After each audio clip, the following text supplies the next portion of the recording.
My name is Torsten Staack. I'm the managing director of the ISN, farmers organization in Germany that founded in 1988. There were only farmers who were very market oriented, so they said, we believe in the free market and an open market. We don't want any market regulation, so let's build an organization and let's make our own price. And so the ISN started. We have some trading activities. We have an internet auction every Wednesday. You can sell or buy pigs like on eBay, and it works very well. So we have around 11,000 members. It's easier to tell something about our share on the farm level. If we look at the pigs, let's say around 70% of the pigs coming from the German market are linked to the ISN by the pig producers. First, I want to show you some 2 or 3 slides that you understand the structure of the German pork chain, and after that I want to tell you something how German pig producers cope with price volatility and whether it's a problem for them or whether not. So on this slide you can see the structural change. More pigs, less pig producers in Germany. In 1988, when the ISN was founded, we had at least, I think, 300,000 pig producers in Germany. Now we have, I think, 28,000, up to 30,000 producers. And and within the last 13 years, we had about 80% of the farms less and 6% more of pigs. The pig slaughters in Germany, foreign and domestic, there are a few foreign pigs slaughtered in Germany, around 1 million slaughterings in a week. And I don't know whether you can see that. This is, let's look here. So since 2010, we had constantly around about 1 million slaughterings a week. Doesn't matter whether there was a disease or a dioxin or whatever. So we always had a lot of pigs. The structural change is a very big problem. We have very specialized farms in Germany, and especially the sow stocks decrease. Here on this chart you see, especially in Lower Saxony, North Rhine-Westphalia, we have a decrease, but these states are mainly in the south of Germany. The sow stocks decreased at about 40%, and this is a problem for us because if you see the distribution of the slaughterhouses in Germany, then you see that they are mainly concentrated in the northwest of Germany, and with regard to animal welfare and all of these things, every pig from the south has to be brought to the north. There are less slaughterhouses in the south, and the small ones in the south die, and the bigger ones in the north get bigger. And so, of course, the pig stock by districts in Germany, you can see it's very, very concentrated in the northwest. In Lower Saxony and North Rhine-Westphalia, 2 federal states of Germany, there are at least 60% of the pig stocks in Germany. There are some growing stocks in the east of Germany. These are mainly farmers coming from Denmark or the Netherlands, using the structures that are there, so big barns, big stables. And in the Netherlands we have rights to produce. You have to buy production rights fatten pigs, and there are a lot of producers that sold their production rights in the Netherlands, and with the money they earned with that, they built up bigger farms in the east of Germany, and this is a big problem for us in the public debate about animal welfare and that. So the pig production is concentrated in the northwest, but when I talk about German pig production, I have to say it's like European pig production, because we need to import a lot of piglets. Around 40 million pigs are imported. 10 million of them are piglets. Around 6 million coming from Denmark, and 4 million from the Netherlands. They all have to be transported to the northwest, and we have a self-sufficiency rate in Germany of about 115 up to 117%. To compare, Denmark has a self-sufficiency rate and with regard to pork of around 600%. Yeah, just one link. I often have to discuss whether Germany has to feed the world with its pork, because we have a self-sufficiency rate of 110%. Even if we would have a self-sufficiency rate of about 50%, we would need the export. And the slide should only show you that one pig has at least 2,500 products. And no one in Germany or in Western Europe wants to eat the feet of a pork, of a pig. But in China and in Asia, they like to eat them. So let's so we have to, if we want a sustainable distribution of the pig, we need the export, even if we only have half of the tons of pigs. So coming to the main topic today, please, you cannot read the headline. It's too high. So can pig producers cope with volatile markets? Yes, they can. They have learned. If you see that, these are the prices of the last weeks. In the last 2 years, we had an average price of €1.70, and in this year, at the beginning of this year, you can see it here, we had African swine fever in Eastern Europe. At least that they found, I think, 2 or 3 pigs next to the border in Europe, and nothing more happened. But in Germany, the price crashed. We had a big shock, and you have always to keep in mind that almost, I think, 1 or 2 German slaughterhouses were allowed to export to Russia at this time.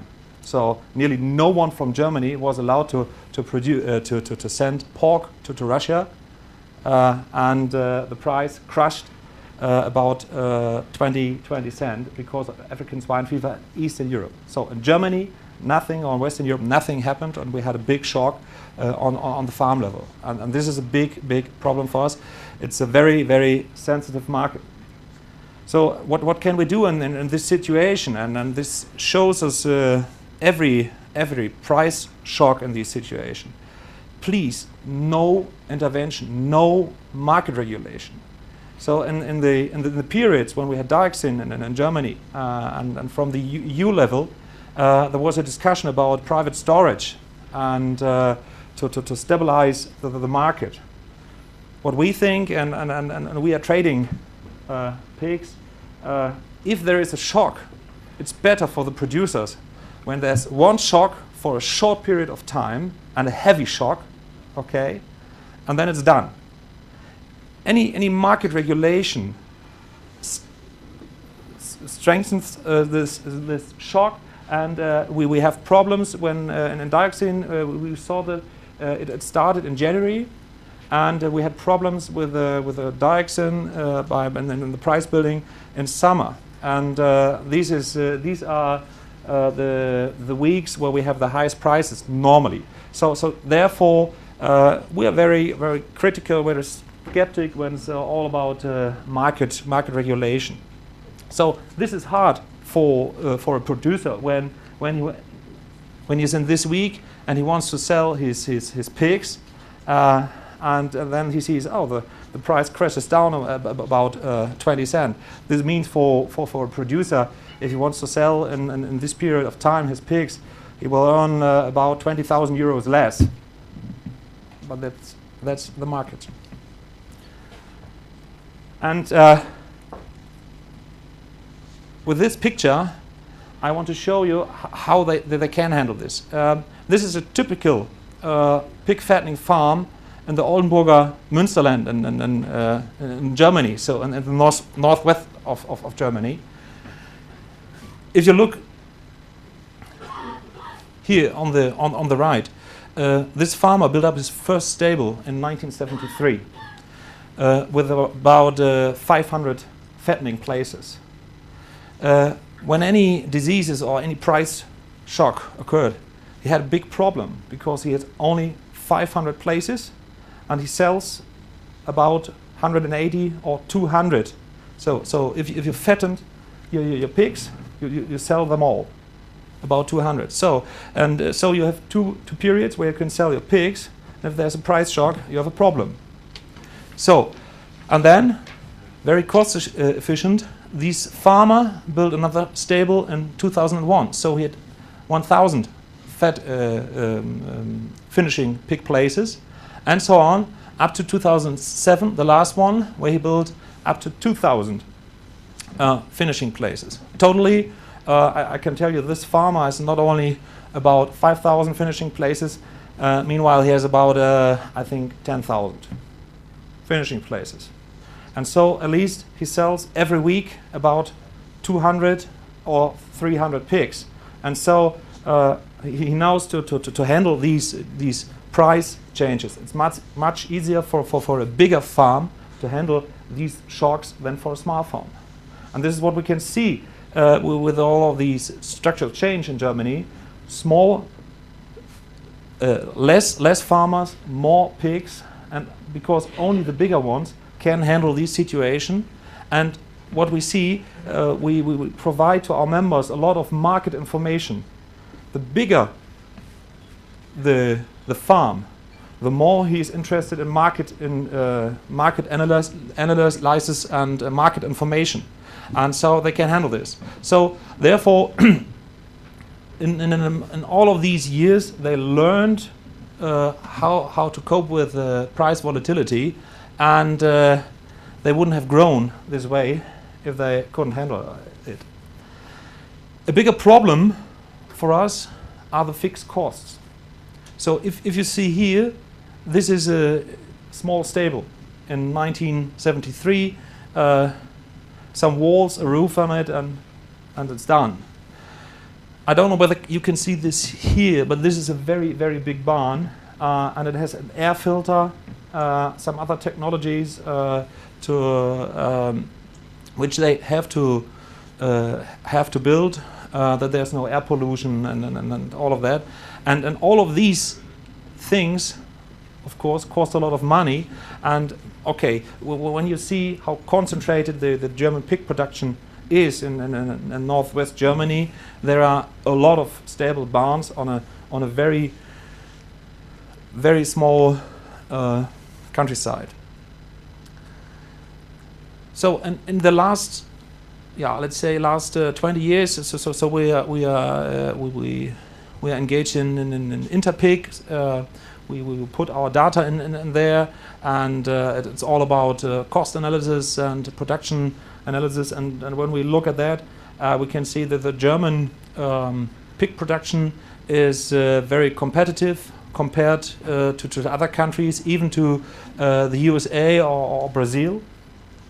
And that was our strength in the last 20 years. The German pig producers were able to grow, to to develop, because they were always looking on the competitiveness compared to other countries. And what we see now is that the fixed costs are increasing because of a massive public debate. It's because of the housing conditions of pig production. Yeah, there's someone said taking information from the internet is taking a drink from a water hydrant. So if you search for factory farming, you get at least, I think, 21 million results.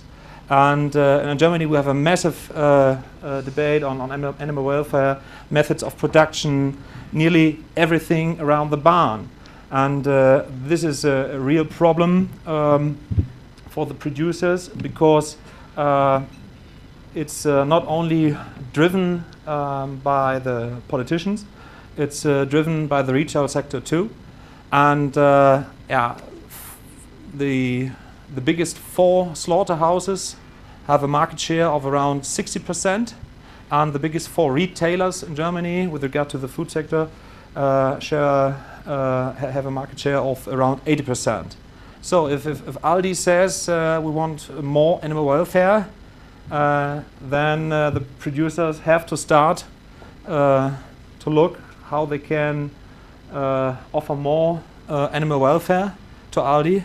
But that does not mean that Aldi pays more for the pigs. That's what we saw in the last weeks, while the price crashed down. We had a price shock on the farm level. Aldi put its prices for pork down to give the consumer the best price. So this is a problem for us, that we have a demand for other housing conditions, and there's no one who really wants to pay for that. So, and this is our main problem. We have unpredictable political decisions. In Germany at this moment we have, you can see it on this map, we have 6 agricultural ministers of the Green Party. It's like in Mission Impossible, everyone wants to be the first with a new regulation, but this won't raise the acceptance. This is really a problem for us, but because if you see only one example, I talked about the air filters. In Lower Saxony and North Rhine-Westphalia, you have to build up an air filter, or you have to install an air filter if you want to build a barn. In Schleswig-Holstein, they are discussing about that. In the east of Germany, no one talks about any air filters. So you can see there are huge problems between with regard to the communication between districts and federal states, and this is the problem for the main problem for our pig producers. And as I told you, here from the Netherlands, they have huge discussions, and they stop fattening pigs here and restart over in eastern Germany. So, and this, who's the biggest loser in the EU? We've seen that in UK and in Sweden with regard to pig production. We had many price shocks in the last years, but the red one is Sweden, and the self-sufficiency rate broke down because they had no time to handle these things. And it's like the same with the price volatility. If the pig producers have time to learn how to handle that, they can handle these regulations. If not, then you have a shock, and then the self-sufficiency rate, so the pig production breaks down. So, I come to the end. In Germany, we have the problem that the pig producers are very highly market-oriented. They are specialized, and they are well trained on producing pigs. They are no marketeers. That's a big problem for them. We have a lack of communication to the consumer. So they are challenged by everyone, and that's what they want. So they always say, we want to produce for a global open market. And the consumers don't know about these function of global markets, and they want different housing conditions, they want changes up in there, and yeah, we have to ask ourselves how we can bridge this gap. So you can see it's a political discussion, but not really about price volatility. It's in general about whether you should produce pigs or not. So in many of the districts that I've shown you before, where are a lot of stables at this moment, you are as a pig farmer, you are not able to develop anymore, because the regulations are so high and it costs so much to develop. Then it's better for them to shut down and rebuild or restart a barn in Eastern Europe. This is what we see. If the producers from the Netherlands start in Eastern Europe, we have many young farmers from Lower Saxony that start up in Eastern Germany or in Eastern Europe. So, pig producers know how to act in volatile markets. It's hard for them, but as you've seen, they know the pig cycle, they know to handle it. They want clear rules in a global market, but they don't want any market regulation. As I said, private storage, quotation or quotas. Pig producers need political decisions that view a larger picture with market-oriented global guardrails, and instead of short-sighted provisions of districts in different countries. If in the Netherlands there's a district who says, okay, our pigs have long tails, then it's a problem for the fattening for the pig producer in Lower Saxony, because he buys the piglets from there. So this is very, very important for us. Pig producers need long-term planning reliability. Thank you for your attention.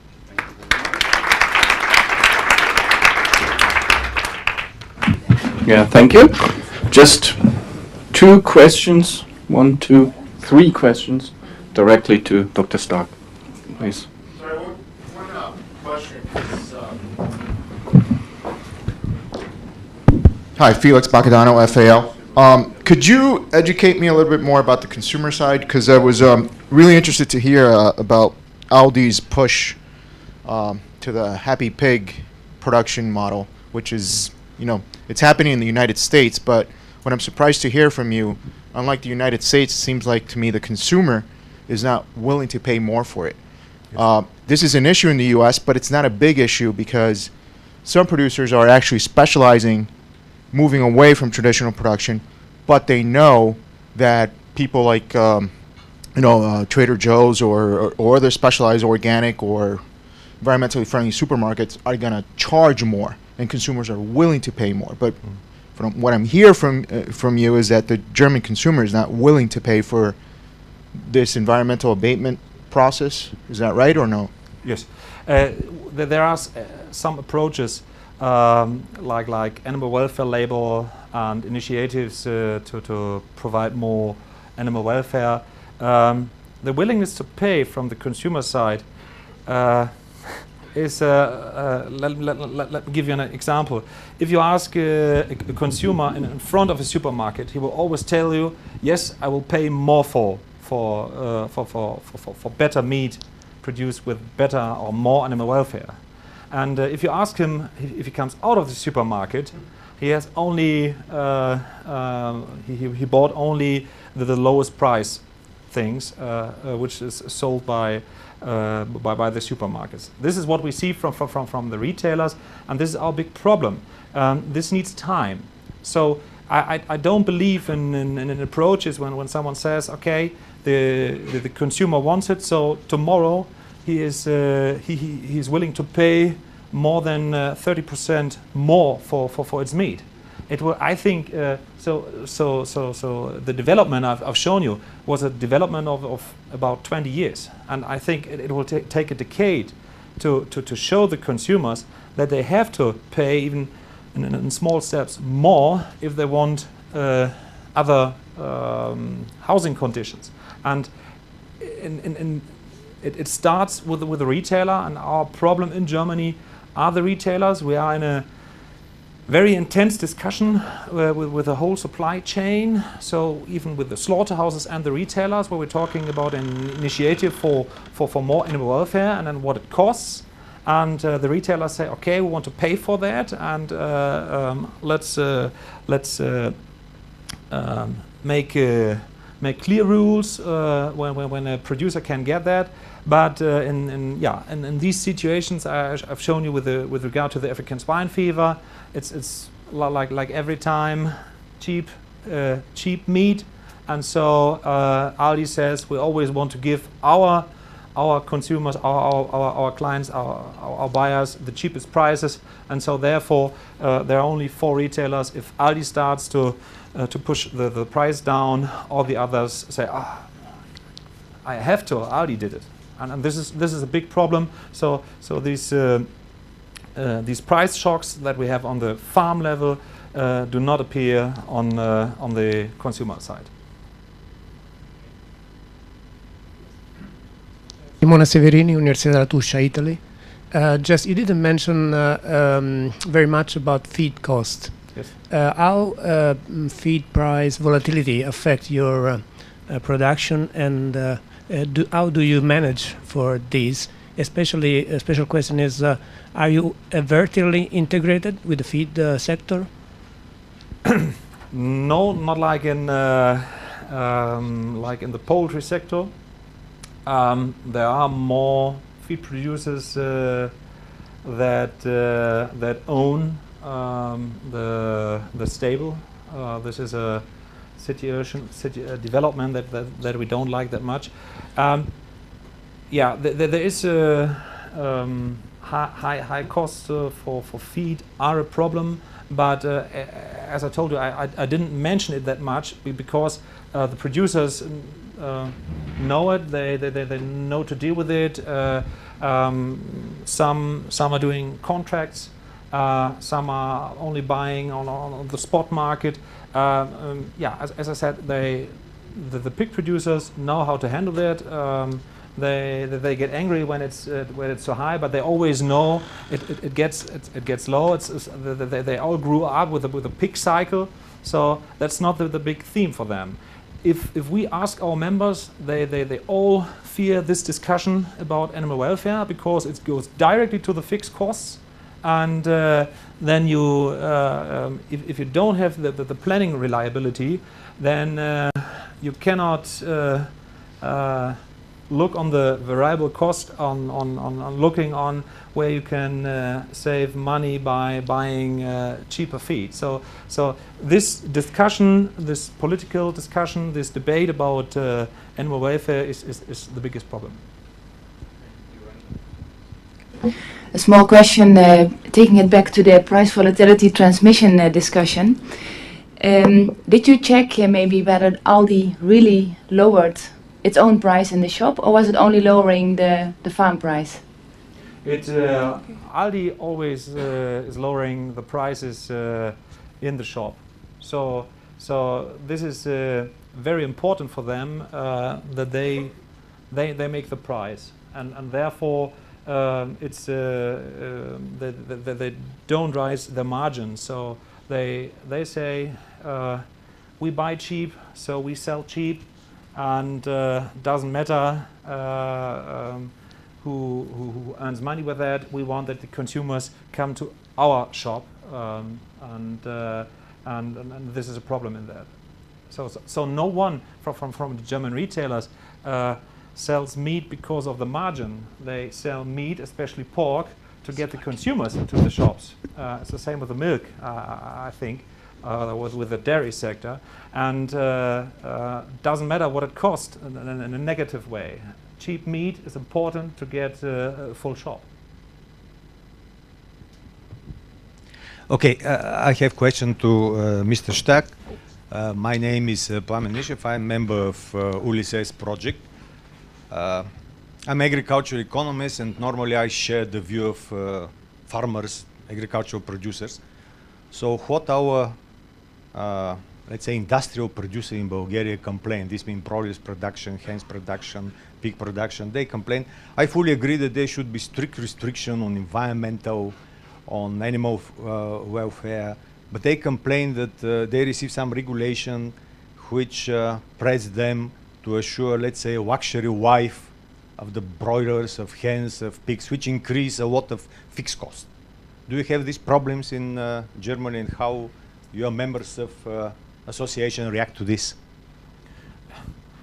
It's a, yeah, we have problems with that, but our, again, our biggest problem is that we do not have the same regulations in the several states. We have different regulations in different districts. This is our problem. If I can show you again this card or this map, then the, or better, even better, this one. That one. So in districts with large pig stocks, like in Kloppenburg or in Fechter, the regulations made by the districts are very much higher than in like here in the East. And this can be environmental rules or regulations. This can be regulations with regard to animal welfare or whatever. Many guys in the districts know how to use the regulations to stop developing farmer. So therefore, it's the federal system in Germany is, from this point of view, our biggest problem. So I can say we have problems with that, but I cannot say we have this or that problem in general. Adam Baldi, European Commission. I have a question to Miranda. I'm dealing with commodity trade firms and the increasing role of, you know, this intermediate layer. There should be one more layer on international trade, and the role should be to ameliorate the system and to give one more ring to the chain to absorb the shock. What happens in practice? There is a company which is owning the mines of aluminium, which is owning the railways, which is owning the warehouses, and which is also owning the stock exchange. It's for aluminium.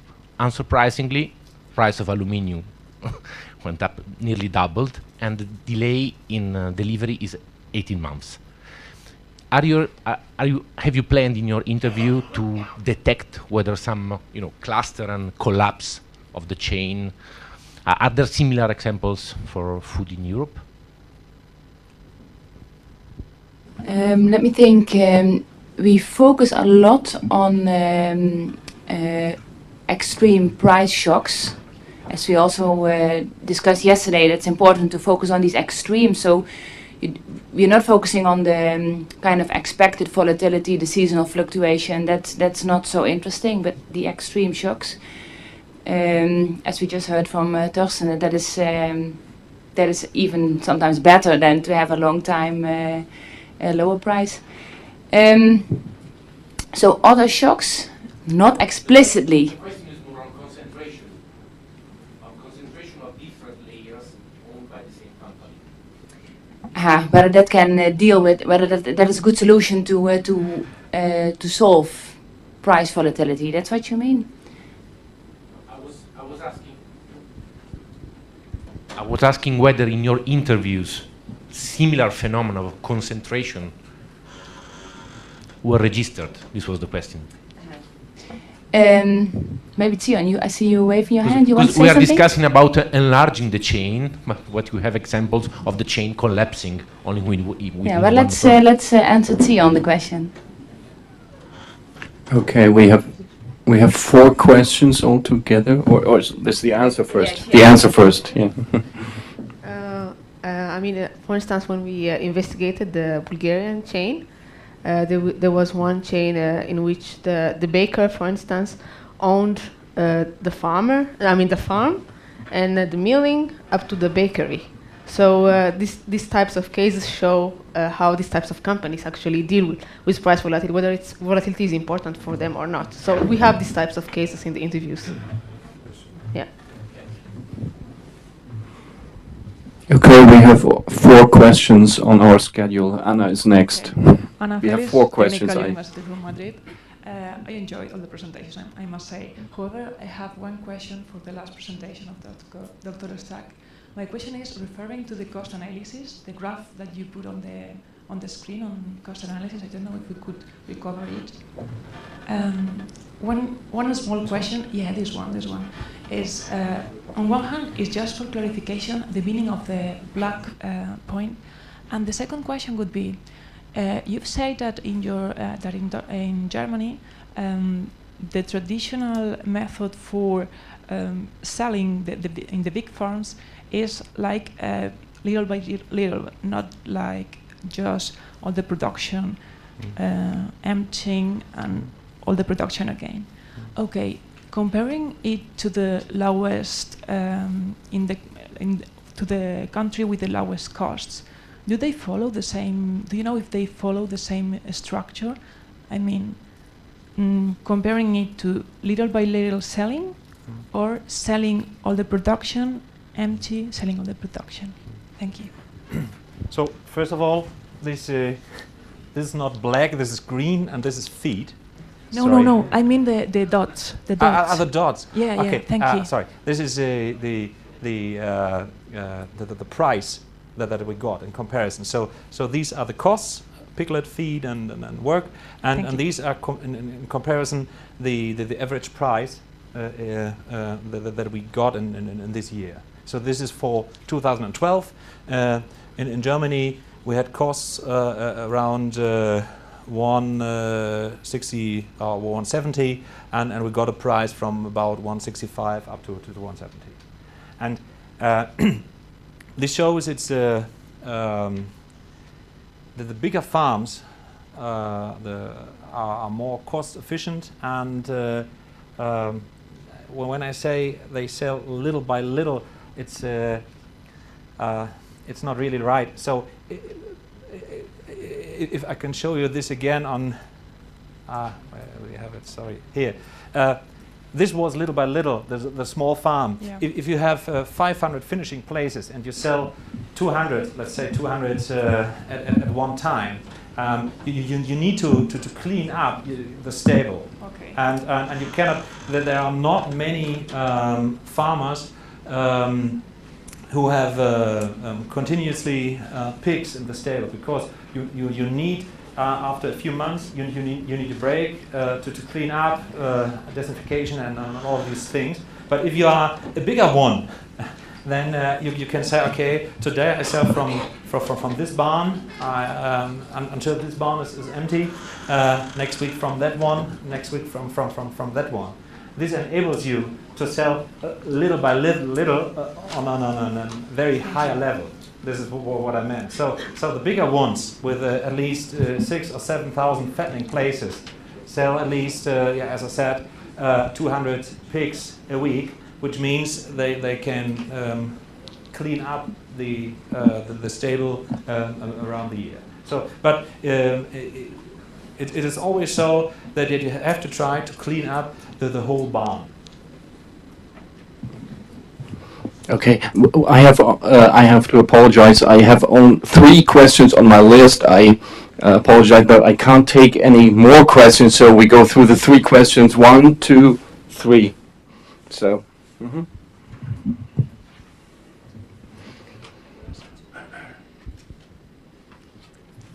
Yes, it's more a comment than a question to Dr. Staack.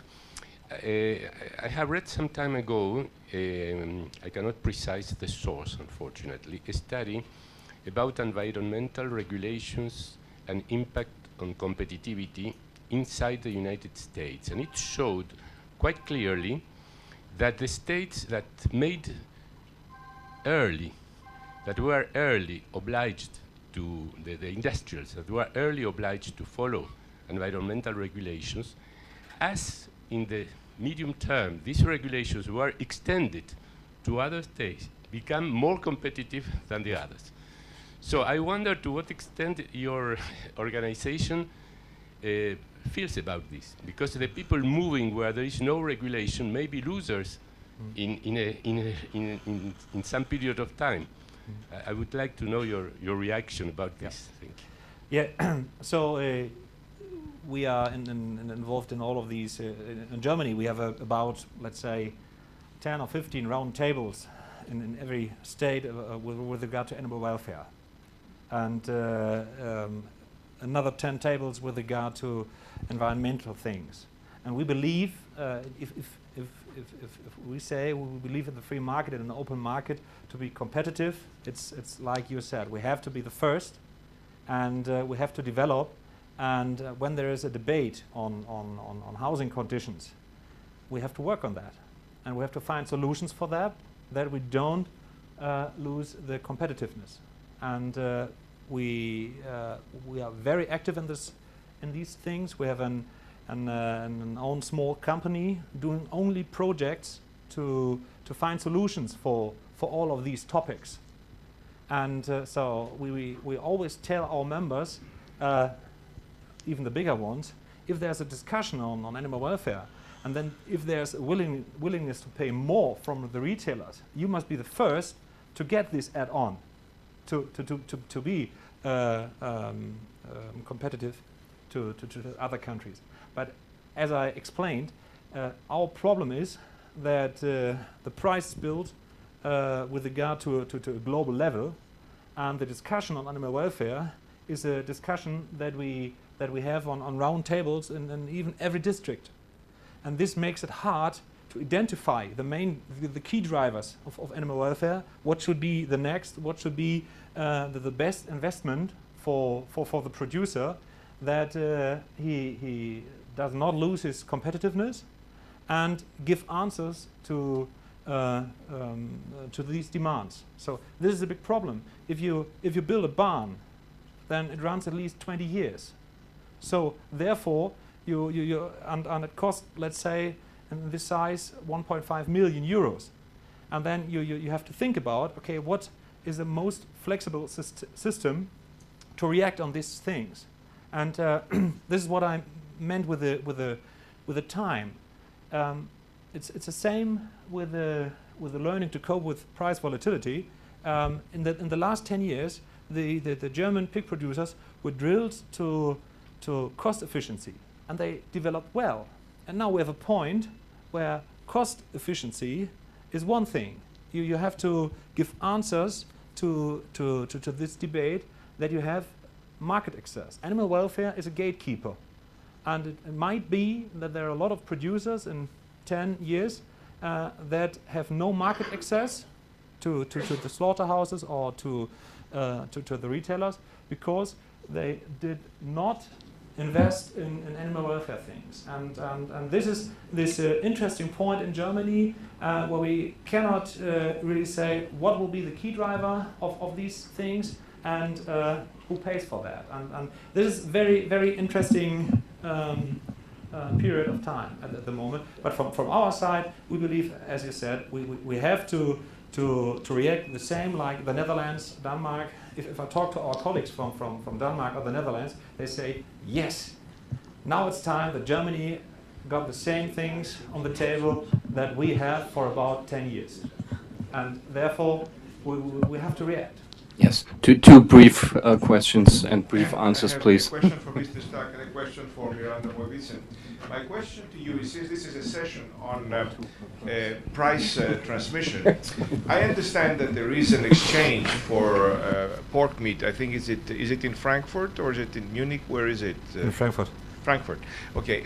My question is, how does that work in terms of price transmission? Do the producers consider it an efficient mechanism for pricing and price transmission? That's my question to you. And my question to Miranda is, how does price transmission work territorially in Europe? We're supposed to have a single European market and a single price of some sort. But as I understand it, there are very large price differentials for the same product across European markets. Is that correct? And if yes, why? So there are at least 1 million slaughterings a week in Germany. We trade about 2,000 in our auction a week, and there are at least, let's say, 100 in Frankfurt at this auction. So these auctions thing or stock exchange is not really a topic for the pig producers. So they don't want to fix contracts for the pigs. We always tell them try that, but they don't want that. Even if they know this volatility, they say no. I can deal with that. I can deal with the pig cycle. I don't want any contracts. In case of buying feed, they are doing contracts, but selling pigs, there's nearly no one that makes contracts. There is one slaughterhouse, it's a Westfleisch, that has a price for about 4 weeks. It's an average price that you get for a period of 1 month. There are some producers that use that, but many are not confident with all of these auction things and making contracts. About the territorial differences, we didn't study that. We could see from Steve's presentation that even we don't have to look to territorial differences. Even within a country for one product, there's a lot of differences in pricing. So yes, there's a lot of differences existing. Yeah. Do they move together? That's the price transmission thing. If there are fixed differences, do they all move together? Yeah, we only looked across the chain stages, not across the products. So no spillover across chains. Do you know if anybody has studied that and what is the answer? I know the spillovers from different markets. Maybe you know something about that. So not always. So if you take the so I think two things to answer your question. One of the things I didn't motivate it by was the fact that the transport project was motivated by the fact that the food inflation differed across lots of different EU states. So one of the questions was, why do you observe those differences? And you get those differences for two reasons. One is, it's in a different paper, but one is that transmission elasticity varies across different countries. Other things matter too, like the exchange rate, the euro, etc., other macroeconomic conditions. But part of the reason, I mean, it's quite hard to correlate why you get those differences. Part of the reason seems to be like barrier entries into the food chain, the differences in competition and the way in which the food chain functions across the different countries. The other thing about that scanner data is that even for identical products, retailers behave differently. So those transmission elasticities, which you had to sort of bend your head towards the left, sometimes they're non-significant, sometimes they're significant, sometimes they're double, because retailers different. I mean, the case that Torsten was mentioning, Aldi is different from Waitrose in the UK. They have different strategies, and sometimes you don't get even a correlation. Sometimes those transmission elasticities are effectively zero for that bunch of products, or for for specific products. Sometimes it's it can be quite high. So you end up getting a lot of heterogeneity in the sector. Okay, very last question. See, my question is to George. About export restrictions. Well, first of all, I think it was very interesting, this conclusion that in some times the domestic shocks could be even more important than international shocks for some countries. I think this is obliges us to think about how this relationship between international markets and national markets and shocks. My question is about export restrictions. Export restrictions maybe is not the main driver, the main cause of volatility, maybe. But no doubt, export restrictions in some moment could provoke extraordinary volatility, like the rise in 2008 or the wheat in 2010 in Russia.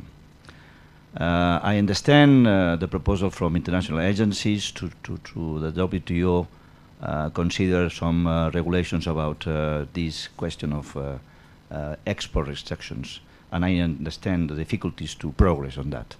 My question is, do you think that the countries learn from the crisis in 2008, avoiding to take decisions in a panic scenario, and maybe in the future, or in the experience of these last years, we could expect some sort of self-regulation from countries, and to just take decisions on bans on exports, just in very clear situations in when the information of markets is giving clear scenario on the problems or shortage of the production. Yes, I would definitely agree that export restrictions may not have a fundamental impact on the market. I think Concha, who is the rice expert in FAO, is here. She can confirm what, if I say something which is wrong, Concha, tell me. It is the panic they create. It is the panic that results in a chain of events, like other countries may impose export restrictions, or other countries may start aggressive purchases. So they play a very important role in the herding behavior and in the panic behavior in the market. And countries do learn. I would agree that countries do learn how to behave in times of crisis. It costs a lot. I think in the Philippines it was a good 1.2, 1.4% of their GDP. Their adventure, their excursion in the world markets in 2008 was extremely costly. Now, as we go in a kind of more calm international markets, prices are still high. They're not volatile. There may be, and we're on a post-Bali period, there may be some movement towards making this, towards the issue of export restrictions. We're not very hopeful. We have to see how it goes. But there are other informal ways, as I said in my presentation, that may act as a deterrent to export restrictions. The important thing is that when you are in an international forum, other countries do not point the finger to you and say you are to be blamed for this havoc in the international market. So trying to have more coherence in the policy response internationally always helps. Thank you. Yeah, what a nice final word for the session. I would like to thank all the presenters in this session. It was very, very interesting, and shown that there is it was an interesting discussion about it. Thank you very much.